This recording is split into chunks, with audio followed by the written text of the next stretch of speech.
Hi, my name is Rick Lemansky and I work for Simasko Law Offices.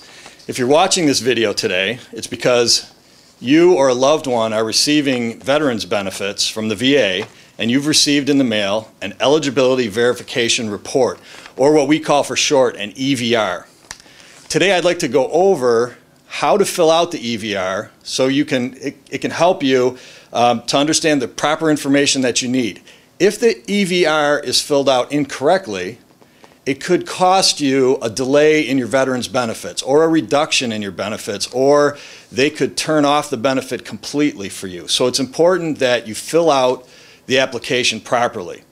The application that I have with me today is the EVR for a veteran with no children or veteran with spouse.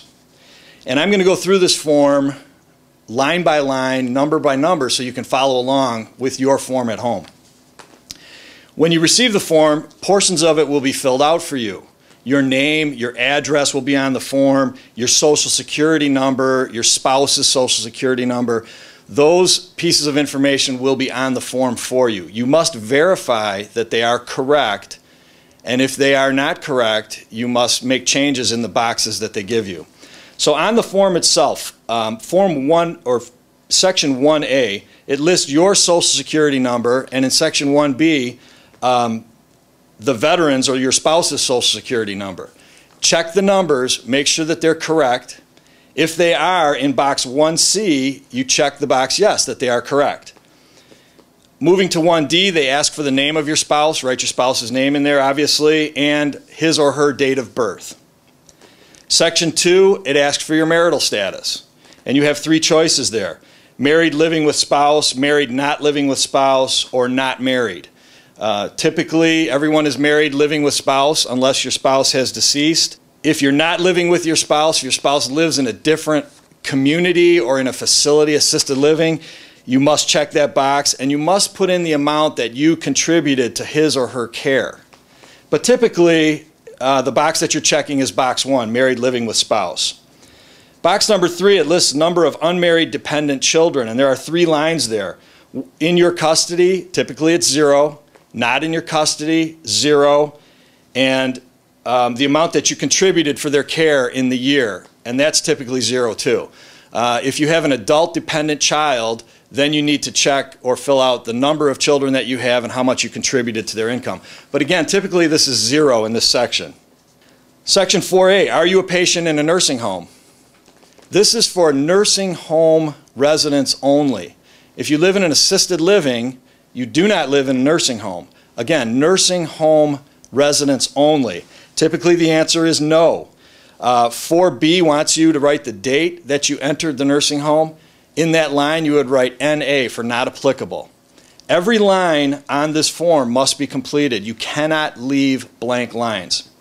Moving to 4C, they want the name, address, and phone number of the nursing home. Again, that is NA. Only if your parent or if a loved one resides in a nursing home. 4D asks, does Medicaid cover the cost of a nursing home? Typically the answer is no, because people are not in nursing homes. Section 5, did either you or your spouse receive any wages, or were either of you employed at any time during 2010? Typically it's no. Most of our clients are receiving this benefit, are retired, and are not actively working. And then it asks on line 6 on the first page, do you receive any other VA benefits as a veteran, parent, or surviving spouse? Typically it's no, unless you may be receiving some compensation benefits. The second page starts off with Section 7A, and they want to know your monthly income. The VA will have a portion of this filled out. The top line where it says Social Security, those numbers will be entered in there for you. Make sure that they're correct. If they're not, put a line through them and put in the correct amount. The numbers that are in there are your gross amounts. It's not the amount that you receive from Social Security. It is the gross amount before they take out $99.90 for your Medicare deduction. The next line, it lists on the next lines the other areas where you may be receiving retirement income. U.S. Civil Service, U.S. Railroad retirement, whether you're receiving black lung benefits, whether you receive military retirement, and then there are two sections that list other. And typically that's where we complete those lines. That's when someone is receiving a pension. And for the first line of other, you would just write in the word pension, and if it might be from General Motors, just put GM afterwards and write in the gross amount on that line that you receive from your pension. You must do the same thing for your spouse. If you're receiving a pension and your spouse is, they give you two lines. So on the second line, write where your spouse is receiving the pension and move over to the side where your spouse is listed and write the amount in there. Again, all of these lines must have zeros in them. You cannot leave them blank. So if you're not receiving any of the other benefits from any other source, please fill them out with zeros. 7B lists your annual income. They want to know the source, and they want to know the gross wages from all employment. This number is typically zero also, unless you are still working actively. I will give an example. I have a veteran who's 93 years old who works 32 hours a week at Walmart. He must put in his gross income from that job on this line. But you do not put in your pension amount. You do not put in your Social Security amount because you've listed that in the previous section. So those are typically zero for you and your spouse. The next line is total interest and dividends.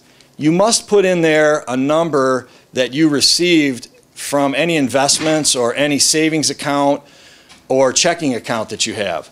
So you just write in there an approximate amount that you received. I know that those accounts don't pay out much interest right now, but your interest income must be put in there. Now they ask you also, there are two boxes, one for the past year and one for the year that's coming up. That's just an estimate. It's pretty much, most of the time it's similar or exactly the same as what you received last year. Might be a little bit different. The interest income, I fill them out and I put them both under the veteran's name. I always put in zeros for the spouse. Even though the spouse may be a joint account, you can just put them on one side so it's just the veteran receiving it. Line 7C asks, did any income change? Typically it's no. We don't have to report changes from Social Security if you got an increase in your Social Security benefit. But if you receive significant interest income, or if your pension was reduced significantly, or if you're lucky enough to have your pension increase significantly, then you must check the box yes, but typically the box there is no, no income changed. In 7D, they ask what income changed. If your pension changed, you would just write down GM pension there. If there was no change on that line, you would write NA. 7E, when did the income change? You must put the date in. If there was no change, again, NA. 7F, how did the income change? You can state exactly how it changed. I got an increase in my pension. My pension was reduced for whatever reason. But again, typically, if nothing had changed, in that box goes NA. Section 7G, they ask for net worth. And there are lines, they want to know cash in non-interest bearing bank accounts. If you have cash in a non-interest bearing account, it would go on that line, and they have a line for you and for your spouse.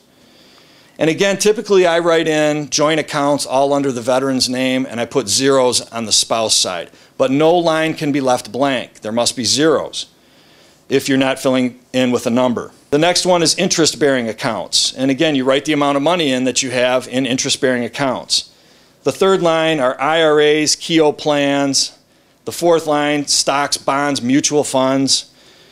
The fifth line is real property that's not your home. If you own a property up north, you must let them know that you have some equity in that property. And then all other property, if you own other real estate or other properties that you own. Again, the lines cannot be left blank. Most of these lines will have zeros in them. Most people do not own second properties or other properties. So again, the lines must be filled in with zeros. They cannot be left blank.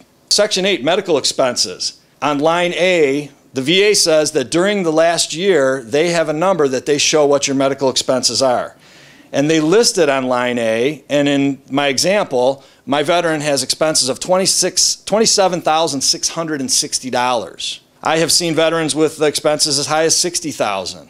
Many people who reside in assisted living communities don't understand that the cost of the assisted living community is a countable medical expense. So they don't realize that they have $30,000 or $40,000 in expenses. But the cost of assisted living is a medical expense, and it must be all lumped together. On line B of Section 8, they want you to enter the amount of unreimbursed medical expenses you paid during 2010. And typically that amount matches the amount that VA has listed in line A. Most of the time we agree with them. If you're receiving the maximum payout for VA, we always agree with them, because if your expenses went up, you're not going to receive any additional benefits from VA. If you're receiving a portion of the VA benefit and your expenses have gone up, this is the opportunity for us to prove to VA that your expenses did go up. So you calculate your expenses for the year and you write them in on that line. And then on line C, they want you to enter the amount of unreimbursed medical expenses you will have in the upcoming year. And again, that is an estimate. People ask me, well, how do I know that? Well, we estimated off last year. The odds are that your expenses are not going to go down. They are going to remain equal or go up. So we write in the same amount on both of those lines, both B and C. You can find completed examples of these forms in the link below.